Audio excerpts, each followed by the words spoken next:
ઓલપાડના સાયણમાં કારખાનામાં ભીષણ આગ. ફાયર ટીમો દ્વારા કાબૂ મેળવવાના પ્રયાસો. સુરત જિલ્લાના ઓલપાડ તાલુકાના સાયણ ગામમાં સ્વામિનારાયણ મંદિર નજીક આવેલા એક કારખાનામાં આગ લાગવાની ઘટના સામે આવી છે.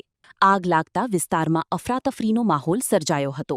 ઘટનાની જાણ થતાં સુરત શહેરની વિવિધ ફાયર બ્રિગેડની ટીમો તાત્કાલિક સ્થળ પર પહોંચી આગ પર કાબૂ મેળવવા પાણીનો મારો ચલાવી રહી છે. પ્રાથમિક માહિતી મુજબ કારખાનામાં લૂમ્સ બનાવવાનું કામ થતું હતું. આગ લાગવાનું ચોક્કસ કારણ હજુ સુધી બહાર આવ્યું નથી. ઘટના સ્થળે મોટી સંખ્યામાં લોકોના ટોળા એકત્ર થયા છે. વધુ તપાસ હાથ ધરવામાં આવી રહી છે.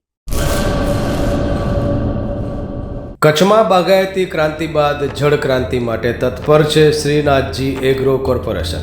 ખેડૂત મિત્રો માટે ખુશખબર. ખારા પાણીમાં પણ થશે ભરપૂર પાક. સબમર્સિબલ પંપના ડીલરો, ઇરિગેશનના ડીલરો અને એગ્રો સર્વિસ સેન્ટરના વેપારીઓ માટે બહોળા વેપારની સુવર્ણ તક એટલે કશ્યપ એન્ટીસ્કેલ સિસ્ટમ.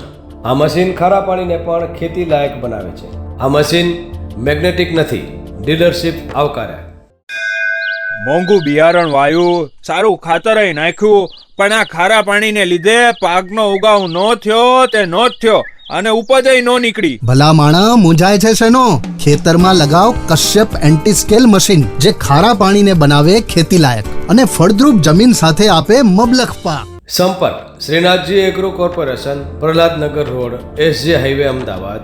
સંપર્ક મનોજભાઈ 98 250 20 3 31.